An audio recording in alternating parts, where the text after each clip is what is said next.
1945-yil 6-avgust insoniyat tarixidagi dahshatli voqealardan biri sodir bo'lgan.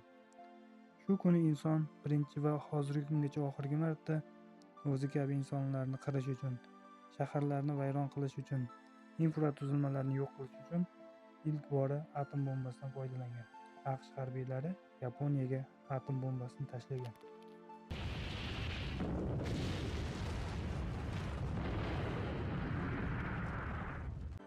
o'n 19-20 asrlarda dunyo juda taraqqiy eta boshladi va ilm-fan va texnika inqilobi ro'y berdi.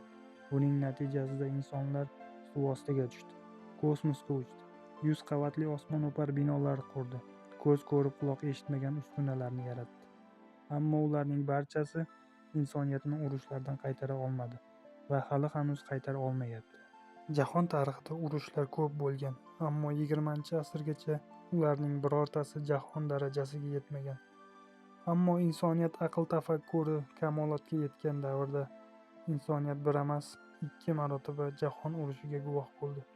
Bu urushlarda millionlab insonlar halok bo'ldi. Bundan tashqari insonlar tomonidan qiyinchiliklar bilan barpo etilgan shaharlar, qishloqlar, infratuzilmalar, sanoat korxonalari xarobaga aylandi.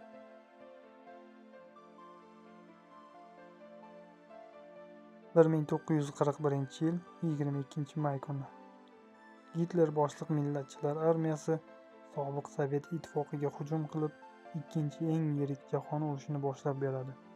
O'sha kuni nemislar bir vaqtning o'zida quruqlikdan ham, havodan ham, suvdan ham hujum qilib, ko'plab shaharlarni egallab oladi. Lekin ko'p vaqt o'tmasdan 1942-yilning kuziga kelib, nemislar chekina boshlaydi. O'sha vaqtlarda Germaniyada atom bombasi ustida izlanishlar olib borilayotgan bo'lsa-da, urush tugagunga qadar atom bombasi Germaniyada yaratilmaydi. Lekin atom bomba yaratishni nemislardan keyin boshlagan bo'lsa ham, amerikaliklar birinchi bo'lib atom bombani yaratadi.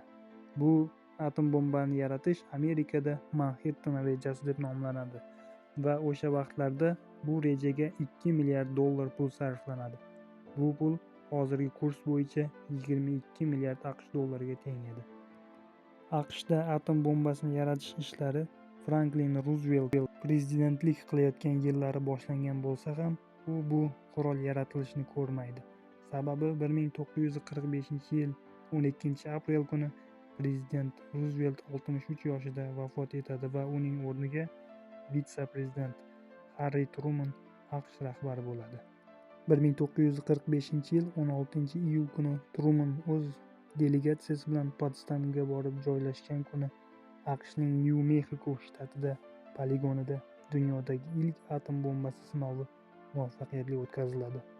Yangi turdagi bombaning portlash kuchi 21 kilotonna trotilga teng bo'ladi. Sinov haqida o'sha zahotiyoq prezident Trumanga xabar beriladi. AQShda yangi qurolli sinovi muvaffaqiyatli o'tkazilgani bois 1945-yil 25-iyulida Truman uni Yaponiyadagi shaharlarga tashlab sinovni uzil-kesil yakunlash haqida maxfiy buyruq beradi.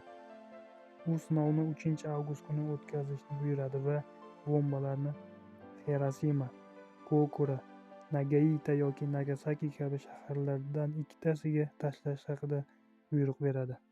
Ob-havo noqulayligi sabab bomba u yoki bu shaharga tashlash uchun buyruqda bir emas, bir necha shaharlar ko'rsatilgan. 26-iyul kuni AQSh, Angliya va Xitoy hukumati vakillari Yaponiyani shartlarsiz kapitulyatsiya bo'lishini aytadi.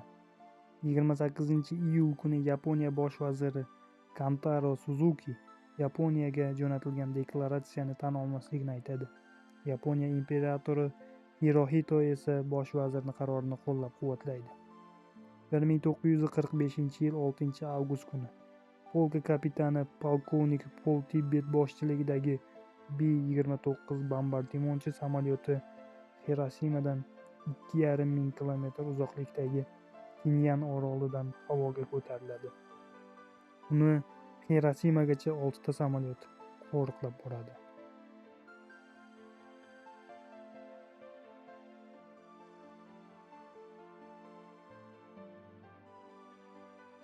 Ilk atom bombasi Xirosimaga emas, Kokura yoki Nagasakiga tashlanishi mumkin edi.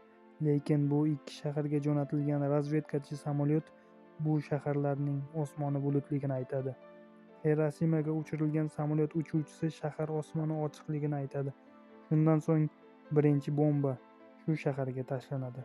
Mahalliy vaqt bilan soat 8:00 da B-29 samolyoti 9 kilometr balandlikdan bombani tashlaydi. Bomba yerga yetmasdan 500 metr balandlikda portlaydi. Oqibatda butun Xirosima olov ichida qoladi. Portlash epitsentrida bo'lgan 2 kilometrdagi barcha odamlar o'sha zahotiyoq yonib kul bo'ladi. 19 kilometrgacha bo'lgan binolarning oynalari sindirib yuboriladi va issiq yetib bormagan joylar radiatsiya ta'sirida barcha insonlarni halok qiladi. O'sha vaqtda Xirosimada 340 ming kishi yashagan va bomba portlashi oqibatida 166 ming nafari halok bo'lgan. Yana bir manbada o'sha vaqtda Xirosimada 245 ming aholi bo'lgani aytiladi.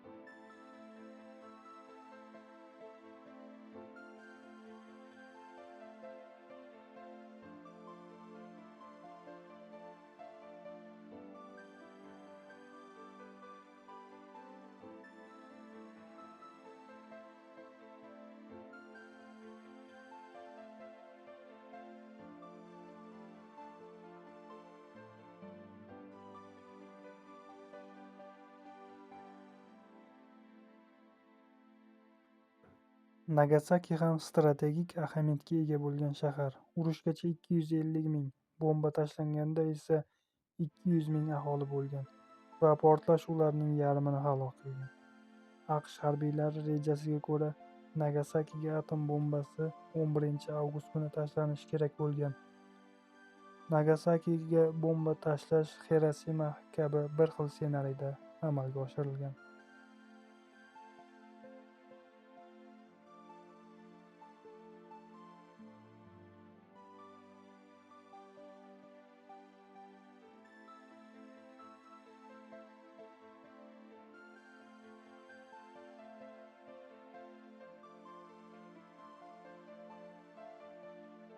Nagasakiga ham B-29 samolyotini 6 ta razvedkachi samolyot kuzatib boradi.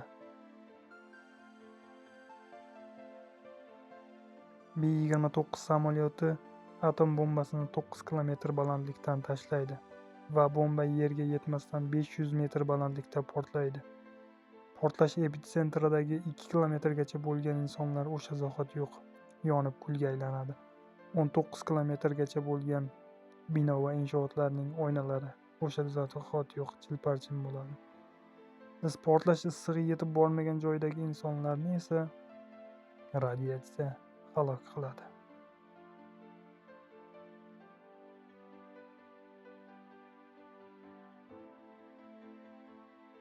Hozirgi kunda dunyoning ko'plab davlatlarida Yaponiyaga tashlangan atom bombadan ko'ra 100 karra qudratliroq bo'lgan atom bombalar mavjud. Biz umid qilamizki, bu qurollar hech qachon hech bir davlatda qo'llanilmaydi.